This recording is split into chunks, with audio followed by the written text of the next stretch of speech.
A continuación, se desarrollará la ponencia. Now we will have a plenary session titled Solidarity, an Essential Pedagogy for Citizenship Education. The talk will be delivered by Professor María Nieves Tapia, founder and director of CLAYSS. Andrés Peregalli from CLAYSS-Uniservitate and the Catholic Argentine University will be the moderator in this session.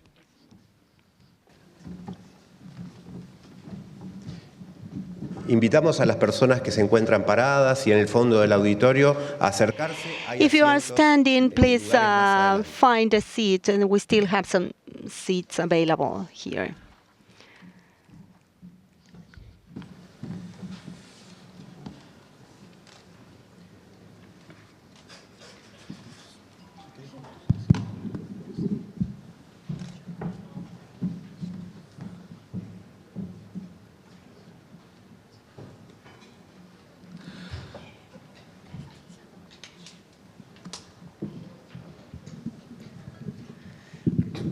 Bueno, muy buenos días. Good morning, A todas. everyone. Siempre una alegría. It is always a pleasure to hold this conference. This is the most beautiful time of the year for us. This is like a family gathering, like relatives who live in different places but meet once a year, traveling long distances. So thank you for being here with us. We are very happy to have you in this 27th International Conference. Today, with the team members, we were just playing a game, trying to guess who had been here from the very first meeting, Alejandra, Maria Rosa and Sergio, and from the first one, Alejandra from the second one.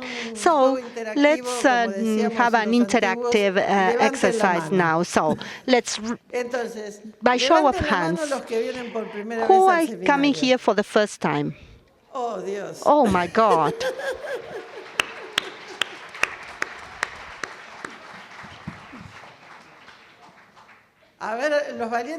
Those brave ones that are coming here for the second time. Quite a few. Okay. Who have been here more than twice?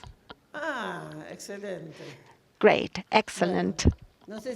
So, I don't know if you had time to take the picture, but because we are asking you this several times, we asked these questions on the forum and also here. So raise your hand if you already have some idea of what service learning is about.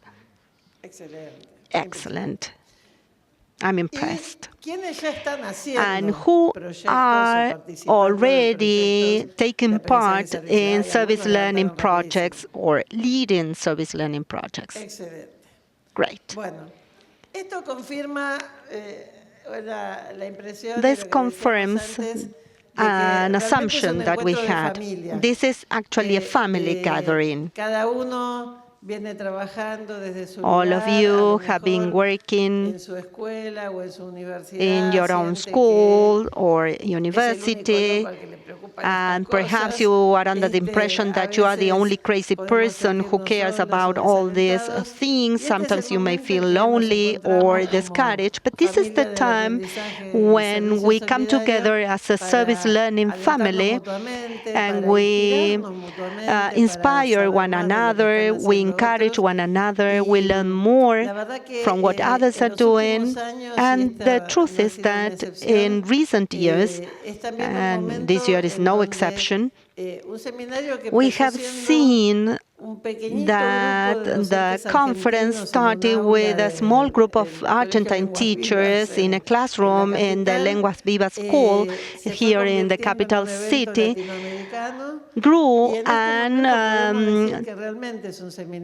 turned into an international conference. Today, we are truly having an international conference. We have attendees from the 5 continents. So I want to especially welcome our colleagues from Africa, from Asia, Singapore, Hong Kong, Taiwan, our colleagues from Europe, our colleagues from the United States.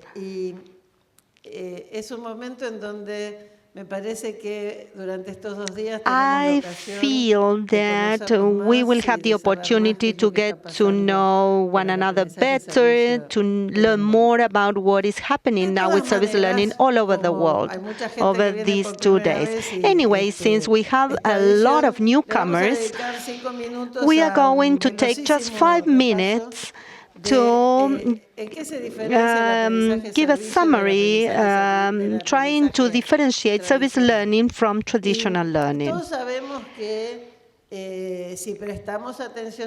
If we pay attention in the classroom, if we study, if we prepare our scale models and we submit it to the teacher, we are going to pass an exam or we are going to have a good grade at school if we did it properly. But if in addition to doing that, we apply all that learning to actually building real homes for people who need them, we know that this is what we call solidarity-based service learning. This is a learning process, and we are not just learning to get a grade, but actually to provide a service and to have more comprehensive and more integral kind of learning.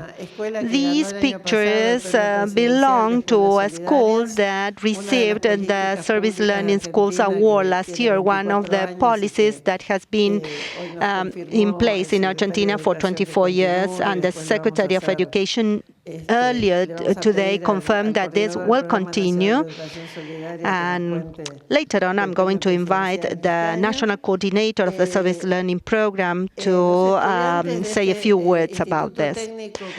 But this was a technical school specialized in construction. So students collaborated with the design of the drawings for these houses, with the construction work. In the case of the Technical Construction Institute in Montevideo, in the second picture, they are supporting breadwinners, women who are the heads of family, with the knowledge they have on construction techniques. The third picture belongs to the University of Buenos Aires. They have had a program for more than 24 years. All the programs under the School of Design, Architecture, and Urban Planning organize services provided by students.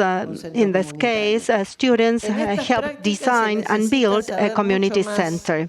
For all these practices, students need to know much more than what they would have to know just to pass an exam. They have to really learn in order to build good quality houses, to make sure that the construction is robust. But there is an added value. They leave the classroom, they see the reality, they adapt theory to the community's reality. As we have already said, service learning is an international movement. I always say that this notion is more than 100 years old, because in different parts of the world there were already some practices that encourage service and community service through learning. But it was actually this child that was born more than a century ago was baptized in the United States when somebody called it service learning. When we translated this into Spanish, we added the term solidarity, because we know that not all services are equal. And sometimes in your intention to provide a service, you move from the top to the bottom, and we know that solidarity solidarity means establishing a bond, working together, collaborating in order to transform reality. Project-based learning is now a fashionable type of learning. So we could say that service learning is a learning methodology based on solidarity-based projects. And it is a pedagogical movement. But the UNESCO is now telling us that we are part of the education of the future and one of the pedagogies that we can use in the future. But since that is going to be discussed in another panel, I'm not going to dwell on that. Many teachers, many students, many civil society organizations come up with practices that may be termed service learning practices, although they don't know that that is the name the pedagogy gives them. We have an agronomist engineer here who was working at the School of Veterinary Sciences here in the University of Buenos Aires, where students were helping milk producers in a basin in the province of Buenos Aires. And when I met her, I said, but what you are doing is service learning. So Alejandra said, you always use strange names for these kind of practices. So how can we differentiate a service learning project from a volunteer-based activity or some other kind of activity? Because it has these three characteristics.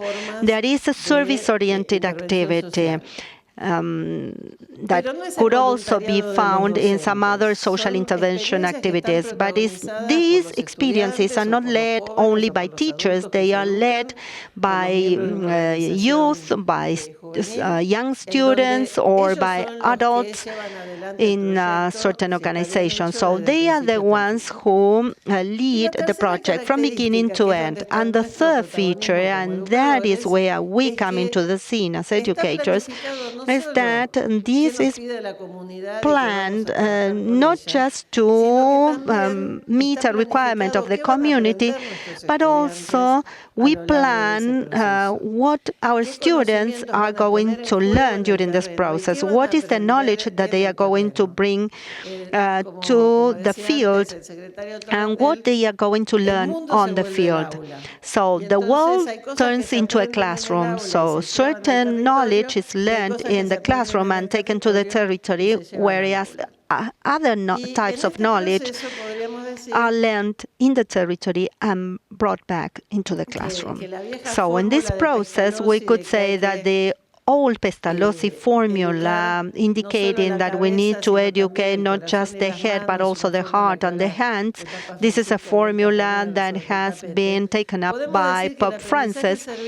We may say that service learning is an integral or holistic type of learning, because there we have our willingness to serve, our empathy, our desire to serve others. But here we also need to use our hands and our heart to actually do the work, and we also need to get our head involved.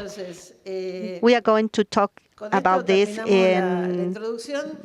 at length later on.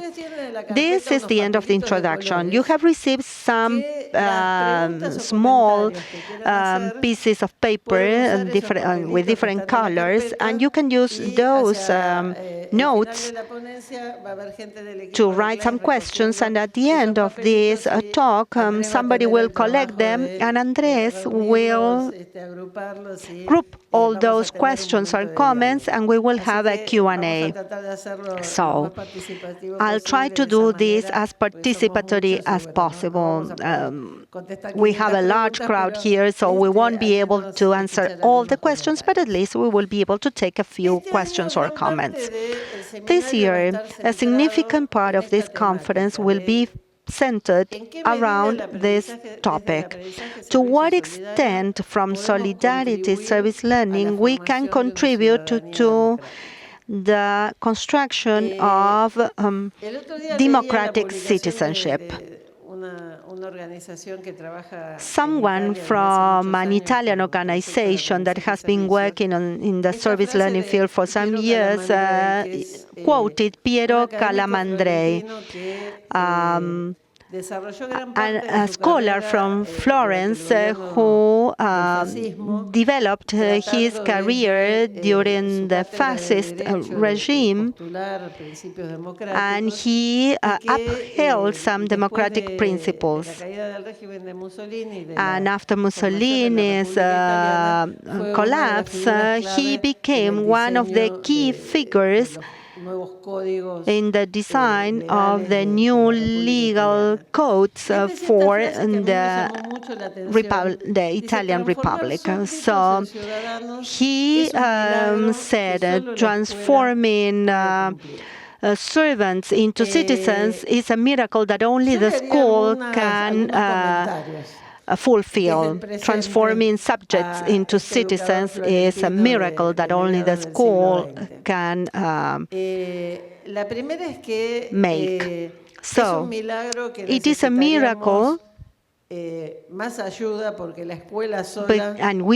because we need more help, because the school alone cannot always produce miracles. Then we also need the university to educate citizens. It's not that when they leave the secondary school they are already good citizens. We know that it takes a whole life to learn how to be a good democratic citizen. So this is an ongoing learning process. And it is true that as educational institutions, we have a significant responsibility to fulfill. Those of you who know me know that I love quoting Mafalda. Mafalda is one of the best-known Argentine cartoon characters in the world. This is a dialogue between Mafalda and her friend Susanita, who doesn't think a lot, who doesn't necessarily think in the same terms as Mafalda. Susanita has been telling Mafalda, are we responsible for all the wars? Can we solve these problems? No. The only thing that we can do is just to say how terrible this is. So Susanita says, well, this is terrible. Okay, you should also say, this is terrible, so that we can go and play peacefully and forget about all this. Before moving into the service learning field, I used to teach history and civic education.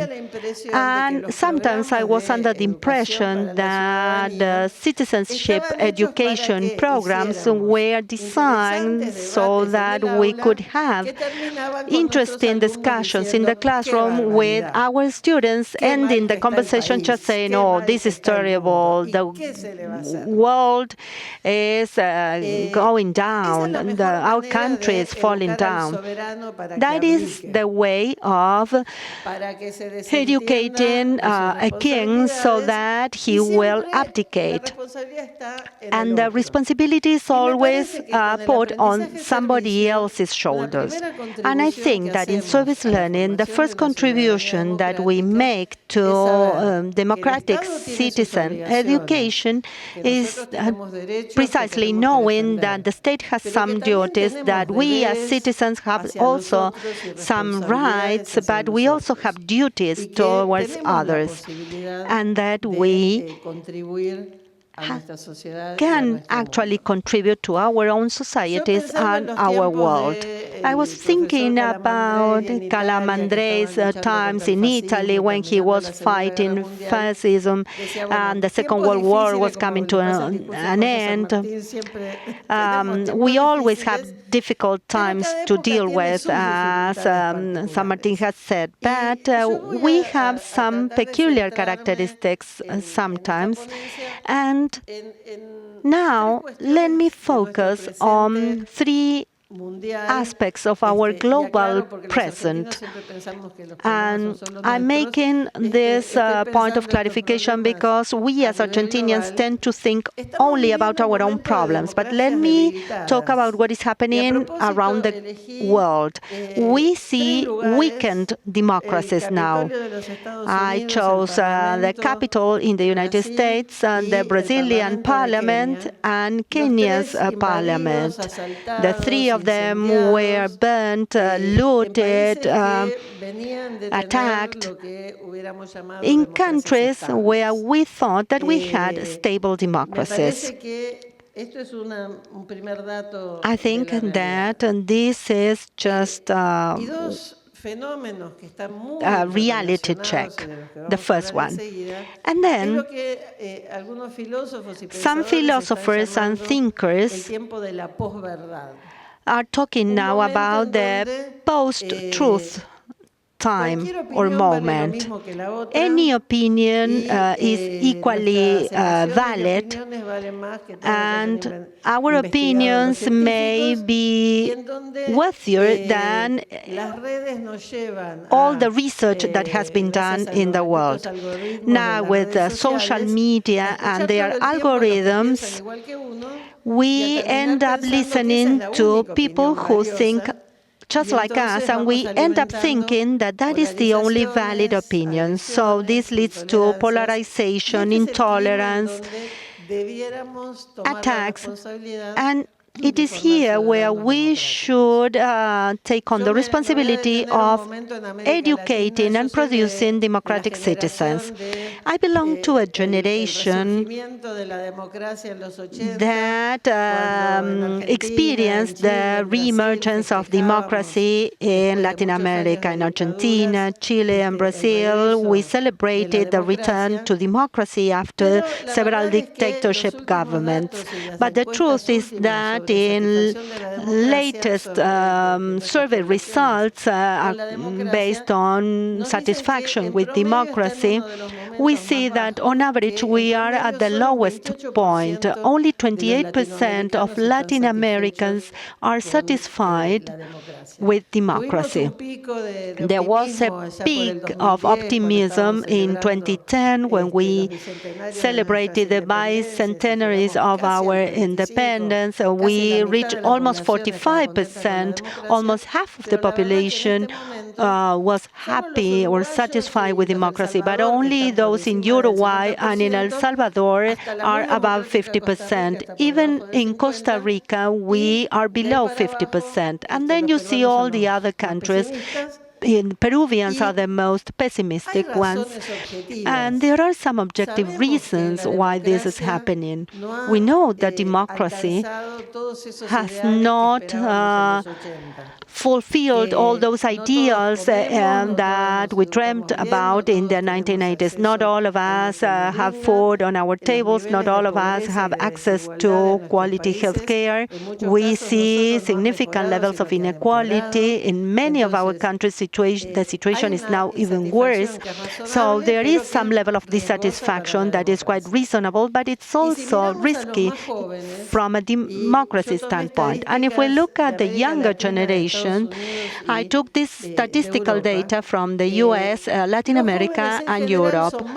Overall, youth are more pessimistic than adults with regard to the democratic system. 13% of those over 60 who still want to have stricter administrations, 20% of Latin American youth would like to have authoritarian governments. According to these statistics, 59% of North American youth do not consistently support democracy. And in Germany, there is a huge gap between the favorable opinion regarding political participation among teenagers from privileged sectors and those in the most vulnerable sectors. So I just brought these statistics not because I want to depress you, but I just want to show you where we are now. There is this frustration with democracy. Although we can talk about miracles, we can't change everything from the school. So, as Paulo Freire used to say, the school or education on its own cannot change the world, but it may change the individuals that may change the world. So it is from this perspective that we think that solidarity service learning can make a major contribution to the education of democratic citizens. Let me share with you just a simple example. This is a school that was invited to this conference because of some real-life problems. The teachers were not able to attend. This is located in the center of Argentina, in the hills in Córdoba, in a small town. Elementary school children studied about the importance of preserving the environment, different techniques to recycle and reuse materials, and they learned how to build ecological bricks. Basically, they used the plastic bottles used for soda beverages. Those are compacted along with other plastic materials.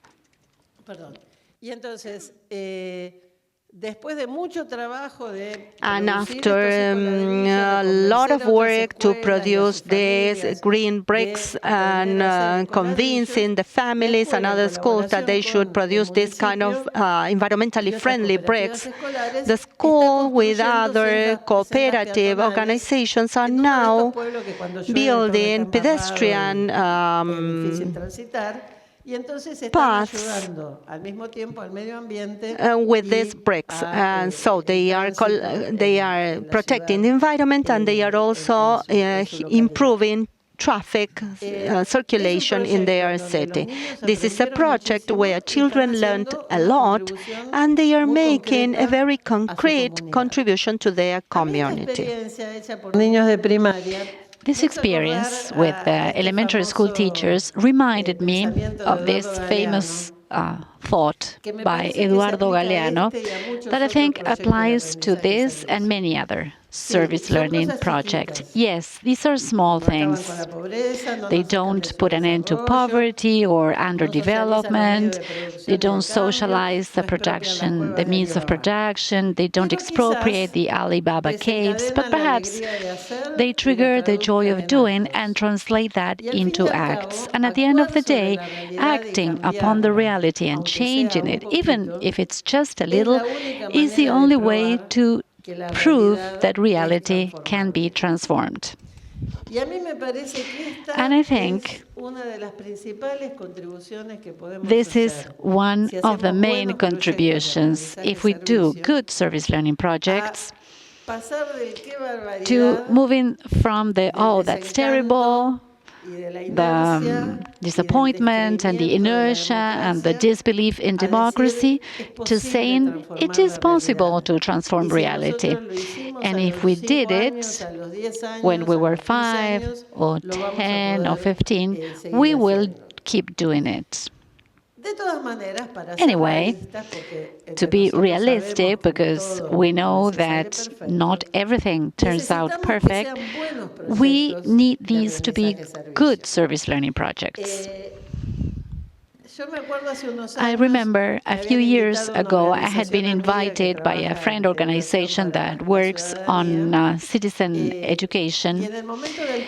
And during the workshop, when we were sharing experiences, I met a young boy, an adolescent, that was very upset because at his school they had decided that the project was going to be about writing a project for a bill so as not to have lay dogs in the street. And they wanted the city council to pass the project. they had written.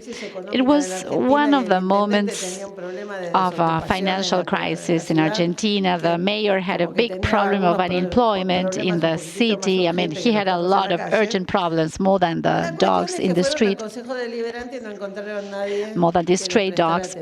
And nobody paid attention to the bill at the time. And the conclusion by this upset boy and his peers was that democracy didn't work at all. And I share this negative experience because I think we have to be very responsible in how we support what our students want to do in order to show them what can be transformed and what cannot be transformed. And I recovered this picture you see on top. It's quite old. The students from one of the schools at the Jewish community in Buenos Aires, Martin Buber, had been studying the problem of unemployment that at that time in Buenos Aires reached very high levels. There were cities in Argentina in 2001 that had 60% of unemployment. And the students wanted to do something about it. The teacher was smart enough to support them in doing some research on unemployment until they found a place where they could collaborate. When they saw in the statistics that one of the causes why adults didn't manage to find a job again because they didn't know the new skills, they didn't have computer skills, they couldn't go back to the working world because of lack of knowledge. So they decided that the service learning project was going to be an IT school for unemployed adults. And the smart thing of this project was not just that they taught computer skills, but they also gave them a certificate. And there you see one of the students receiving the certificate from the IT teachers. But after that, they followed up on the students, and they confirmed that 80% of those that had completed the course had obtained a job thanks to those new skills. I think this is a model experience in the sense that we can truly show that reality can be transformed, but not just from good intentions, but also from the planning and design of the project, supporting students to be motivated to objectives that are achievable based on their age and their possibilities,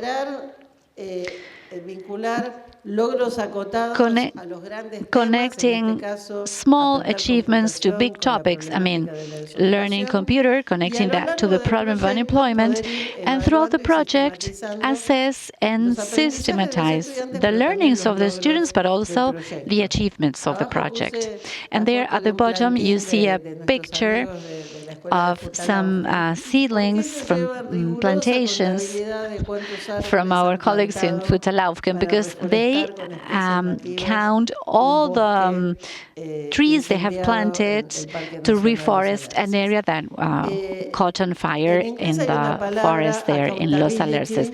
You have a word in English that is accountability. Unfortunately, it's very difficult to translate into Spanish, but it has to do with this. Being accountable, accounting for what we did. It's important to do, but it's also important to know and to show our students everything they did to transform reality.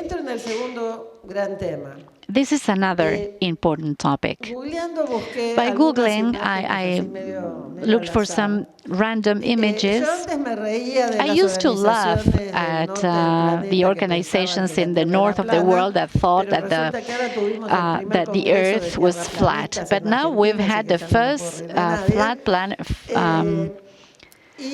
Congress of these people in Argentina. And you see here, this poster says, NASA cannot support the pressure, and they confess that the Earth is flat. This because that's a conspiracy to say that the Earth was round. I would be very frustrated if I were a geography teacher, but I also feel frustrated as a history teacher that I used to teach at Cabot's trips around the world, and that now it doesn't mean anything with these conspiracy theories that the Earth is flat. Everybody lied to us, from Copernicus, everybody was a liar. We've all been through the pandemic, and we've learned the consequences in countries where many people denied to receive the vaccine, with the consequences it had for public health. Well, after the pandemic, in many countries, measles has returned. It was a disease that had disappeared because now parents decide not to vaccinate their children. And there I included a picture, perhaps it's not very clear. Perhaps you've seen in the last month a series of riots in England, because in an English city a girl was killed and had been abused. And in the social media, they found a picture and a name of an alleged Muslim immigrant that had been responsible for that. A month later, we know it was a fake news that had been generated by a fake news company that had been paid from England, but the offices were in Pakistan. And actually, the police was forced to say that they had the culprit and that the true culprit was an English citizen. But that fake news led to a deployment of, this viralized in the media, so they ended up setting on fire the immigrant hotels, and this generated a situation of violence and polarization in many cities in England. This is the world of the post-truth, that based on Oxford Dictionary, it's related or indicates circumstances where objective facts are less influential in public opinion than what appeals to emotion and personal beliefs. We know from Einstein's relativity theory that the objective is not what the positivists thought in the 19th century, and that science is something that is built. But we also know that there is a scientific method and there is scientific evidence that can give us certainties that are not the same as having emotions or having beliefs. I'm not going to dwell on this. We know the conspiracy theories, the anti-science movements, those that say that global warming is just an invention. I don't know if you're all familiar with this concept of the deep fake, and you may be wondering why I included that picture of Pope Francis there. Because at first sight, it seems that the Pope is parading, for Balenciaga with this jacket on the, and this took, it says there, this is from the time, it says AI-generated image. But if that was not there, we have no chance of noticing that this image was created by AI and that it's not a reality. Pope Francis never wore that kind of jacket, but it's very difficult to recognize it from the traditional objective parameters. And we know that we've all experienced when we read the comments in the social media, not just in newspapers or on Twitter, even in the Facebook group where only our dearest friends are members. Sometimes we find expressions that are so aggressive and a level of violence that you sometimes, and this has happened to me, that I have had to delete a posting because my friends are arguing in a way that I don't think it's okay to keep the post in there. So it happens to many of us that the level of aggression in the social media makes us keep silent. And the more silent we are, the more we just hear the most aggressive voices. So that increases intolerance. And we know intolerance is the worst enemy of democracy. So what do we do about this? As usual, they all ask us to do everything from school. Neil deGrasse Tyson, an astrophysicist that moved Pluto from the planet category, he said, we need the education system to teach not only data, but also to reflect on information, evidence, and knowledge. Without that kind of training, you will end up believing anything. I would tell the scientific community and Mr. deGrasse Tyson, but also all the universities that are present here today, that there is a responsibility from the scientific community to learn how to communicate the scientific evidence in a way that is understandable in the world of the social media and the post-truth. It's not possible for a young Swedish girl that is upset and calls to strike for global warming like Greta Thunberg. It's not possible that she was more influential than 25 years of research on global warming. We have to learn how to communicate things differently, and that is beyond the responsibilities of teachers. But even assuming that, I think that Tyson is giving us some clues, reflecting on information, evidence, and knowledge. And therefore, educating democratic citizens in the times of the post-truth, it's not enough. In my times, we used to learn the preamble of the Constitution by heart. We studied the history of the Constitution because as we were living in military governments, the Constitution was not being applied, but we learned the theory. And now we need to learn to ask the most difficult questions. And not just to ask those questions to ChatGPT. We have to try and answer them ourselves, combining what Wikipedia says or the ChatGPT or the social media, but trying to learn to take our own conclusions.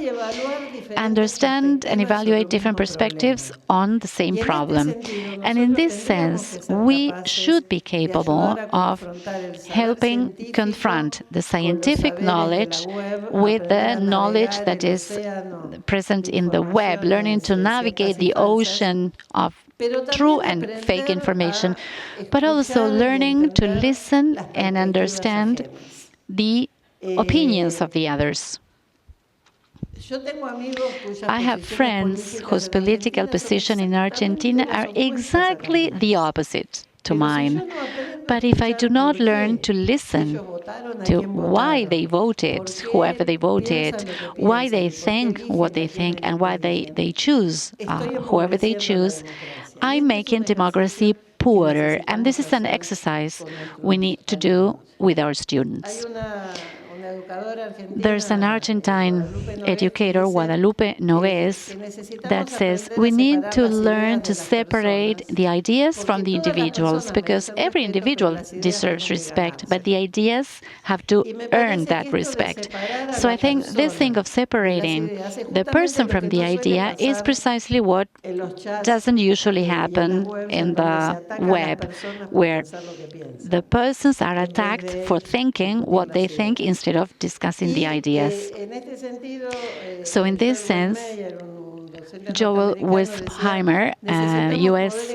teacher, said we need to contrast or face the current controversies without feeding the culture of hatred.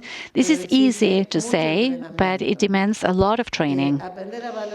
Learning to value differences and building bridges with those that think differently. That is something that we need to start and do from the classroom, because in a world that is so polarized, we also have polarized classrooms. And the first place where our students should be able to do this exercise of valuing what is different and learning to work together with those that think differently is in the classrooms. And we hope in our service learning projects. I'm sharing these images from ITESO. It's a Mexican university in Guadalajara. They have a beautiful video clip that we're going to share in the social media. And this university has what they call a professional application program. It's a mandatory service learning project. At the end of the career, all the students have to involve their knowledge in some of the projects that the university is conducting, mainly in the rural communities around Guadalajara. And one of the things they organize, the students in different courses, they apply this multidisciplinary knowledge, and what they do is to support community organizations in these rural communities, and they help them identify the problems that the community considers the most urgent and help them design a way to face that problem. For instance, the pictures on the left are from a location where an industry had spilled a lot of oil in the river where the community obtains the water and where the fishermen also conduct their activities. A lot of fish had died. This was a problem for the economy and the health of the population, so they worked mainly on the preservation of the water quality. In another case, they were worried about the loss of local identity and of the local traditions, so they generated a series of cultural events. There you have the kids dancing with their typical costumes. But I thought, watching the video, you could see how well the students managed to make everybody in the town to talk to one another, discuss their issues, reached agreements to work together, and the testimonies from the community members were precisely about that the university had helped them learn to work together. I hope we could say the same of all our service learning projects, that our students and our communities learned to work together. I think that in dealing with the post-truth society and intolerance, we need to accept that the old models trying to educate for citizenship, like the new models based on empathy and emotion, but that don't go beyond the emotional plane, those are not enough. So this model was developed. I'm not going to look at all the details, but this is called the butterfly model for citizenship competences. I think that developing competences for democratic citizenship requires not just the values and attitudes and skills that involve the emotions and the heart. It also requires knowing how to do things, but it also requires critical thinking and comprehension. So when looking at this from the point of view of head, heart, and hands, I would say that for those of us working in the field of service learning, the skills and competences for problem solving are skills that we work on specifically in our projects. critical comprehension and knowledge are required, as well as tolerance of ambiguity and complexity of reality. This is something that we need to cultivate, because not everything is black and white, as some people often try to show to us on social media. Especially teenagers love to see things in black and white, but we need to also discover the different shades of gray, the different nuances. So this is essential in order to develop citizenship skills. And in this document of the Council of Europe says that service learning is an effective channel to develop all these skills and competencies. I'm not going to read out the entire quote. You can take a picture of it. But when somebody challenges us for what we do, we may say that based on a lot of European research studies, the Council of Europe is convinced of the fact that service learning is an effective channel for developing democratic citizenship competences. But we need to be realistic. This doesn't happen automatically. Therefore, we need to make sure that we engage in good quality projects. You know that during the pandemic, I was worried because there was a project led by students that were really concerned about the community, and in the project they tried to disseminate the message that the people should not get the vaccine. So I was worried because they were going to submit that paper to our conference. So if you Google the term solidarity, this is one of the first images that you will see. The hands with the heart. I get nervous when I see this picture, because if we don't do solidarity in a smart way, we run the risk of giving society what society believes that it needs, and we can create chaos instead of positively transforming reality. That is why we insist so much on the model that also includes the head in addition to the heart and the hands. Because in every good service learning project, we need to have scientific and critical thinking involved. We need pro-sociality and empathy. Empathy also needs to be developed outside our comfort zone, because it's very easy to be empathic with someone who thinks alike, but it's more difficult to do it with whoever thinks differently. And we also need democratic leadership in youth. So we need to pay attention to projects that have a lot of emotional activism but have no reflection or critical thinking, and those projects that have light learning. And if we don't consider all these aspects, then our projects will not be good projects. Going back to this example of construction, our students need the technical and scientific knowledge, but they also need to be able to reflect on why some people can't have their own home, why a certain collective of people have difficulty in accessing households. We need to work on solidarity with a self-construction cooperative, and we also need to develop empathy with participating women in this project. But students should also know how to teach these women how to build their homes, because if they show a lot of emotions for them, but they don't teach them the proper knowledge, then they will have a problem with the foundations of their houses. I think that most of you are aware of what we call the itinerary of a good service learning project.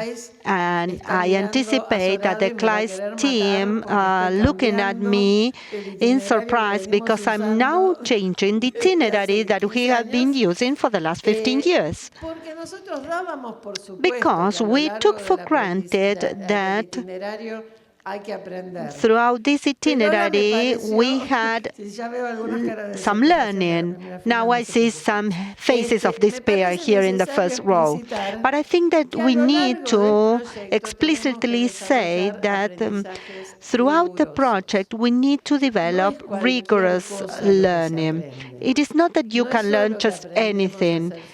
We don't just learn how to implement or to practice solidarity. We need to have some scientific rigor and reflection. Oftentimes, this is just personal reflection or reflection by a small team involved in the project.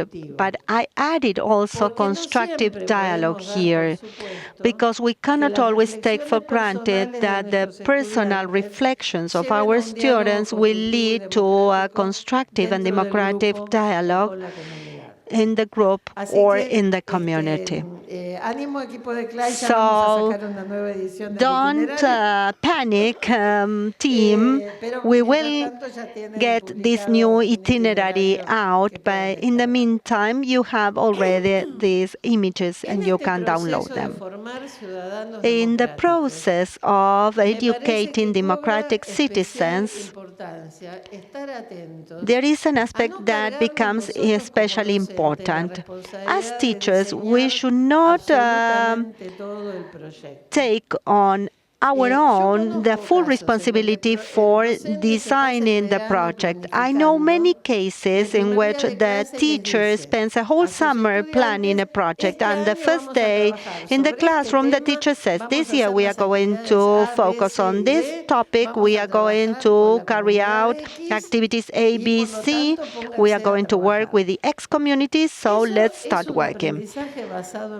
That is solidarity project-based learning, but it will not always lead to the kind of learning for democracy that our students should develop, because most of the project was developed by the teacher. So the community will come into the scene when the teacher is planning together with the community, and students are there just to execute the activities, but they miss all the learnings that go hand in hand with defining the problem, making a good diagnosis, planning. So they miss all those learning opportunities. So we run the risk of just having that project as just another practical assignment that needs to be completed. So now, let me focus on this idea of rigorous learning. 12 years ago, not here, actually, not in this building, in another building, Juan Carlos Tedesco, a great Argentine educator, a source of inspiration for the UNESCO, Jacques Delors' work, was talking about service learning in these terms. He said that we need to assume that in this cultural context, in order to uphold our ethical values, we need a lot of scientific and technical knowledge. Today, scientific literacy means citizenship education. We can't talk about global warming, the need to get vaccines, whether the earth is flat or round, or whether we had fraud in the elections, or whether there is a global conspiracy, if we don't have a proper scientific education. That is why scientific education and citizenship education go hand in hand. He would say, today, all of us need to be scientifically literate in order to be capable of discussing the agenda topics of the contemporary citizenship program and participate in decision-making in a conscious and reflexive manner. If we are going to discuss laws that adapt to AI, is AI good or bad? What needs to be regulated?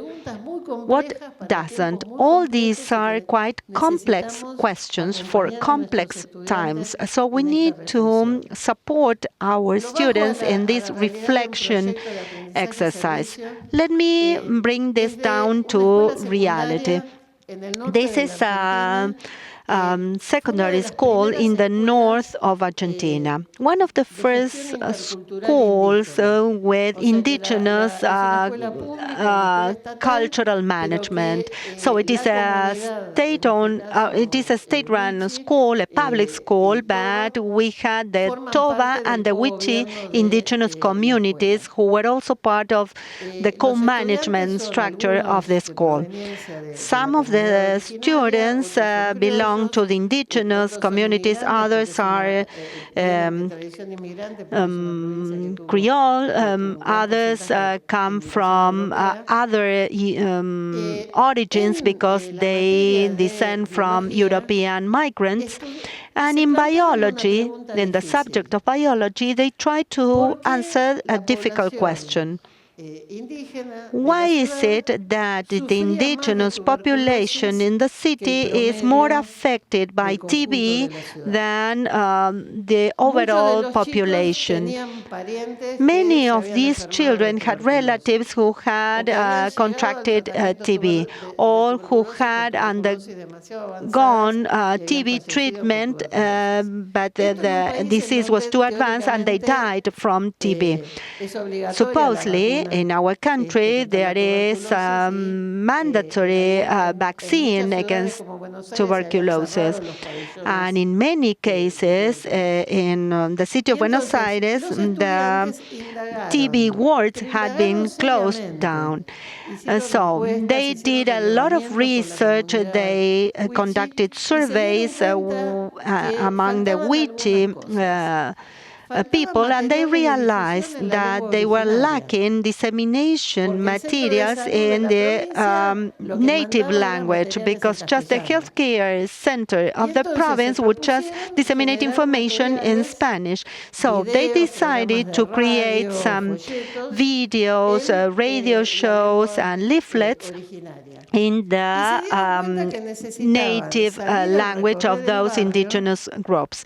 And they also realized that they needed to reach out to people in the community to convince neighbors of the importance of engaging in prevention and going to the healthcare center. For some of the members of the indigenous group, the healthcare center was like a building placed in the territory of the enemy.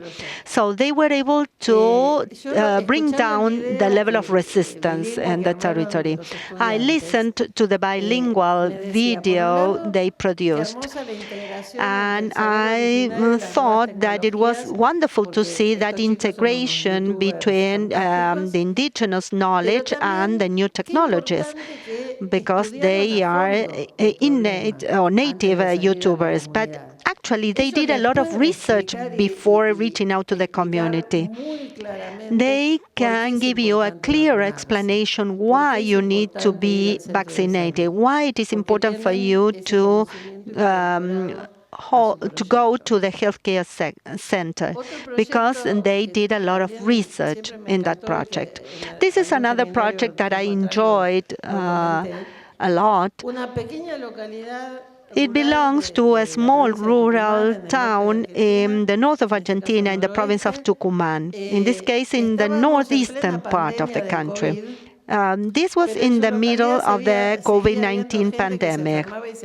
There were people in Tucumán who got infected and died from dengue.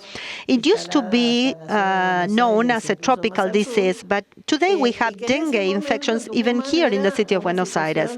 At that time, that was a very serious public health concern. And at the national level, the suggestion was to use insect repellent. But in that town, in the middle of the pandemic, and they were facing economic hardship, and not all the families had enough to buy some repellent, not even those the cheaper options. So the school had been doing some work the previous year on the nutritional qualities of this product that was, or this crop that is called yacon. This was something that could be used to lower your temperature when you are running a fever. So they realized that yacon could also be used as a natural insect repellent or insecticide. So the students started doing some research. They contacted the National Agricultural Technology Institute, and they asked technicians at that institute to help them run the necessary experiments to actually confirm whether they could make effective repellents from yacon. They ran a comparative study between the commercially available repellents and the yacon-based repellent, and they ended up producing this kind of insect repellents from yacon, this kind of potato crop.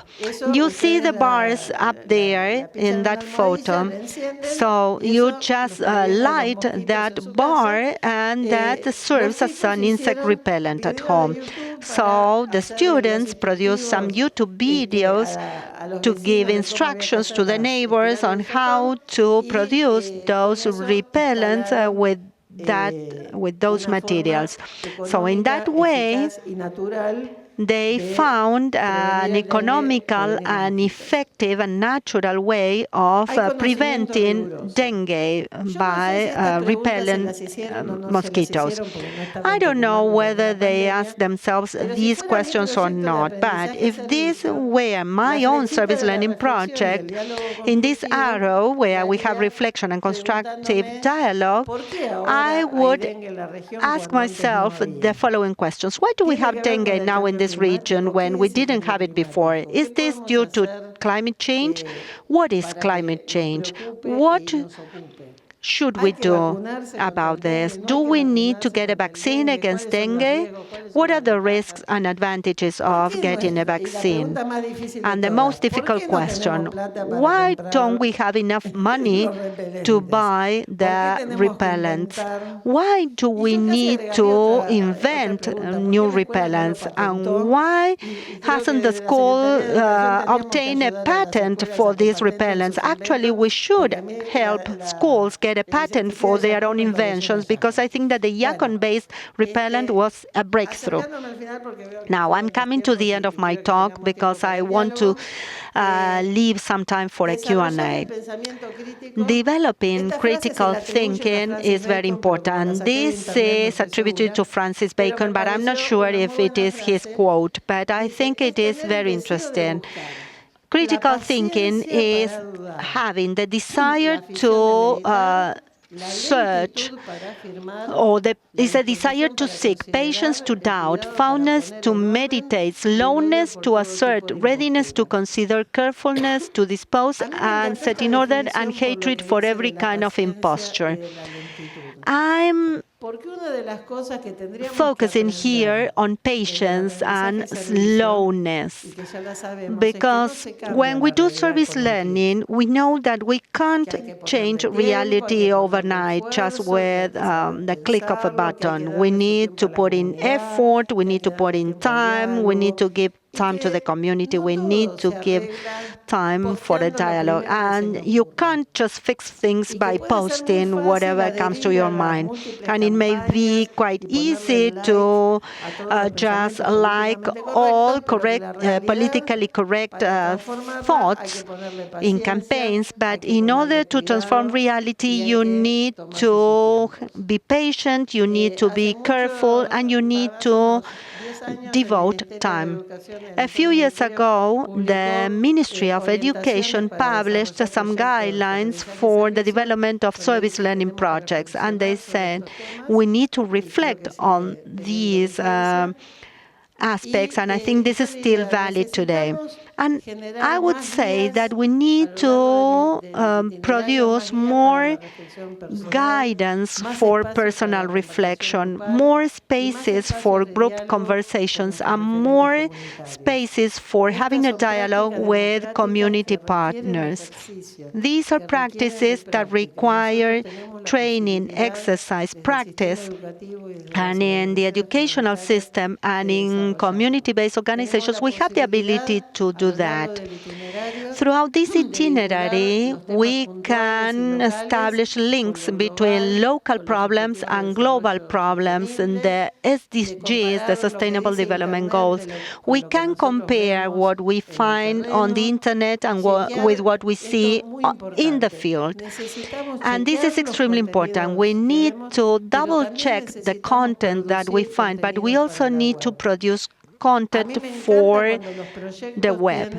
I love it when projects have their own Facebook page, their own Instagram account, their X account or TikTok account, you name it. But we need to make our projects visible, because for this generation, we need to make sure that we give visibility to everything that we are doing to transform reality. We need to connect what is local with what is global. And we are going to have some special sessions on Friday about this. And let me finish with this image that I have already used in previous occasions. This shows Messi when he was younger.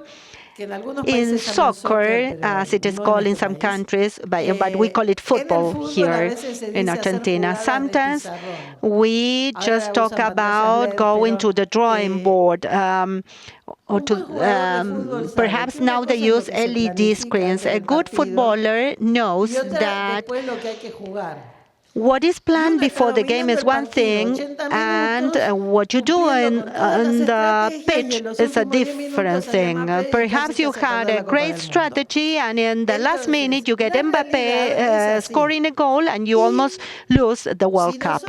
So, if we educate citizens, or if that is our intention, with young children and youth sitting quietly at their tables, just writing about what democracy is like, they will never learn how to play the game, because, as Westheimer says, democracy is a participatory sport, and in order to play that sport, we need to take them to the field, to the pitch. So the big contribution of service learning is that we are taking them to the field, to the pitch, from a very early age, and they learn how to be democratic citizens, not just based on theory, but on practice. So, looking forward, well, let me thank you all, because in times of anti-science and polarization, we are still developing projects with rigorous knowledge put at everyone's service. In times of aggression and fragmentation, we are planting the seeds of solidarity and a culture of encounter, and we are a pedagogical innovation movement that also strengthens authentically participatory democracies. So thanks to each and every one of you, and I'll be glad to take your questions.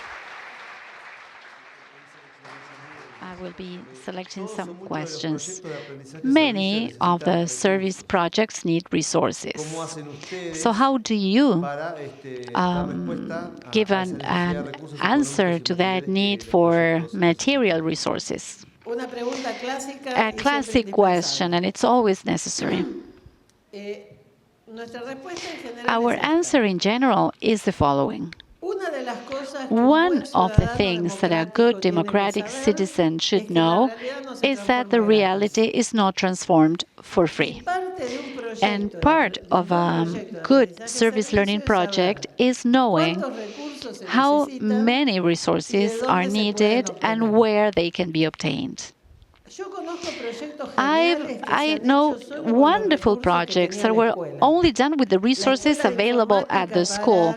The IT school for unemployed adults, well, they just did it by opening the IT lab with a teacher, and they volunteered their time for that. All the rest was done by the students. I remember a school in the periphery of Buenos Aires, a very poor area, and the project was to open the gym of the school to the community because the community didn't have any green spaces or recreational spaces. So the physical education teacher and the students did this service learning project to organize sports and recreational activities at the school gym on Saturday morning for the kids from the community. Some projects just need creativity. Some projects use resources provided by the government that sometimes we don't use correctly. I knew a school in Buenos Aires specialized in construction that had a budget to buy bricks and construction materials. And they had a warehouse in the school, and there the students did their construction practices by building a wall, and then they just demolished it so that the next course would do the same. So they had the resources. Unfortunately, they were not using them correctly. When a new teacher came, he came with the bright idea that those bricks that were provided by the city government could be used to work with the construction cooperative in that poor neighborhood that was just across the street from the school. And so the students could do the service learning project collaborating with the construction cooperative. So sometimes we need to know how to see what we have, take the books out of the library and take them to the community and create perhaps a system for exchanging books with the community. Sometimes we do have the resources, but we don't know how to use them. Some projects are more ambitious that require some assistance. What I was saying, the first experience I showed you, that elementary school that does these environmentally friendly bricks, there they had to convince the neighbors to recycle, but those eco bricks were made by all the community actually. So we should be paying attention to those things that we can do, and here in Latin America and perhaps our African colleagues, the global South in general, we are experts in doing a lot with very little resources. Sometimes we need additional resources, and part of what we should research there is what potential donors we can convince. Because sometimes it's as easy as we want to create a mural and we ask the paint shops in the neighborhood to donate some paints, or we ask a wealthy neighbor, as has happened in one case. The school started to create wheelchairs for poor people with disabilities. For the first wheelchair, they asked money to a neighbor that was the owner of an industry there, so he donated perhaps $150 at the time to buy the materials for the wheelchair. The wheelchair worked so well, it was so good that the director of the local hospital thought it was interesting for the students to do these beautiful wheelchairs, and the hospital donated the money to build more wheelchairs to be used at the hospital. So sometimes we have to learn how to find the resources. And I say this mainly for the schools. As CLAYSS, sometimes we have obtained donors, and with them we're able to fund training, for instance, to the schools that are here today from the service learning program in the arts, or we have also resources for supporting some institutions, but there's also an institutional responsibility, particularly those of us from higher education.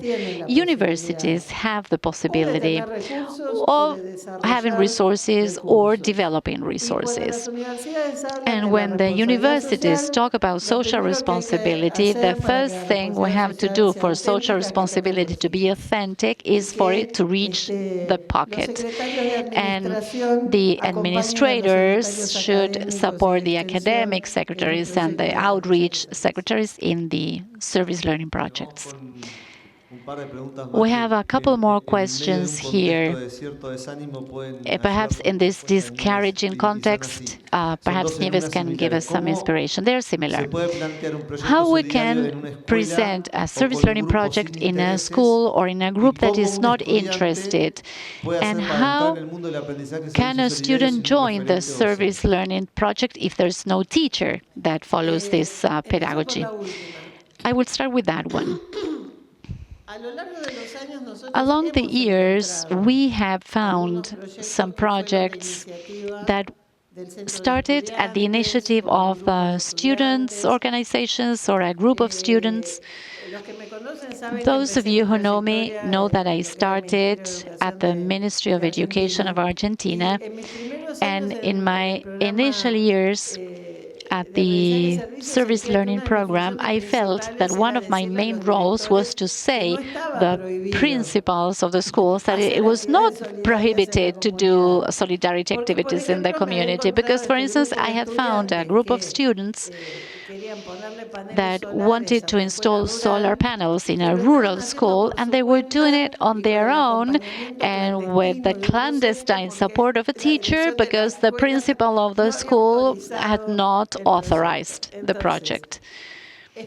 So there may be projects that are started at the students' initiative, yes, but ideally they should be supported by the teachers and the leadership of the school. And in many of our countries, particularly in Latin America, we have laws that support it. We have educational policies that support it. We have to know how to use them.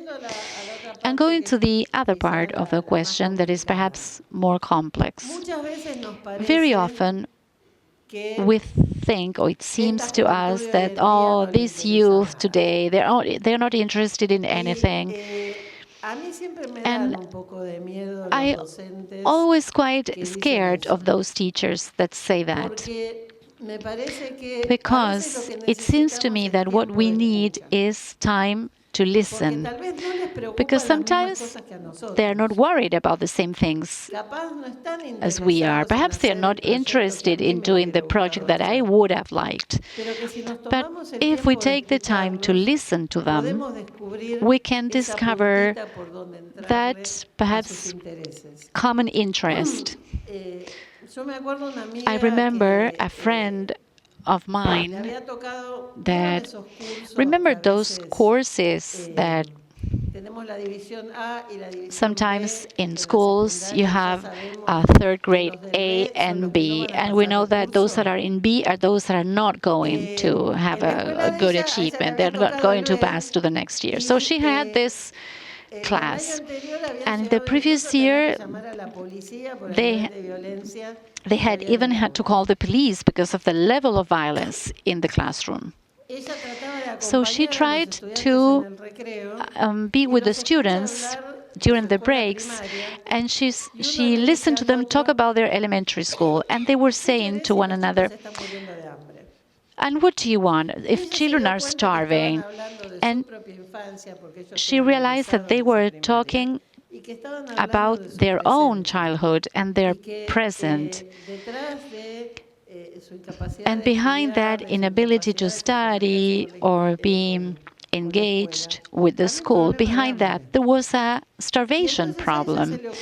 So she thought of showing them that there was competition for social development projects, and one of the possibilities was to develop a bakery micro enterprise. So those children that were not interested in anything, they started designing that micro enterprise, this bakery shop, and as the funds were going to be obtained the next year, so they agreed that everybody would pass to the next year to participate in the project, and they created this bakery to serve the elementary school children and the families in the area. So I think that listening is essential. And then we all know that motivating is an essential part of the teacher's role. And just as we have to motivate them to study math and science or IT, we have to know how to motivate them to assume their role as democratic citizens. Thank you, Nieves. We have 3 minutes left for a final question. And it is, can the service learning pedagogy and citizen training, can it contribute to education for peace? Well, I haven't touched that topic because it would have taken me hours. But when we say reversing the culture of hatred and establishing a true democratic culture, I think that that's an essential element to generate the peace culture. Right now, with the Uniservitate program, we are working with universities in Ukraine and in Palestine. And when you are in direct contact with those realities in these countries at war, you realize that at the origin of every conflict, at the origin of every war, there is precisely the inability to reach democratic consensus, the inability to understand the motives of the other. You may know that in Argentina we had an absurd war, at least absurd in my opinion, because we were not prepared to go to war against the British Empire, not because the cause was not fair, but we fought for the Malvinas Island. It was a fair cause in the most untimely moment in our history with an authoritarian government and in a financial crisis. Of course, we lost the war. And during the last days of the war, Pope John Paul II was supposed to visit England, and he decided he couldn't visit just one of the countries at war, and he decided to come at the last minute to Argentina. And we are very good improvisers. We are the only country that organized the Pope visit in 2 weeks. And I always remember what he said when he came to Argentina. He was next to the dictator at the time. He said, seeing the desolate show of the war, the only thing that is standing is the negotiation table that could and should have avoided it. Being able to discuss with others and reach agreements and negotiate with others in the most difficult circumstances, that is not improvised.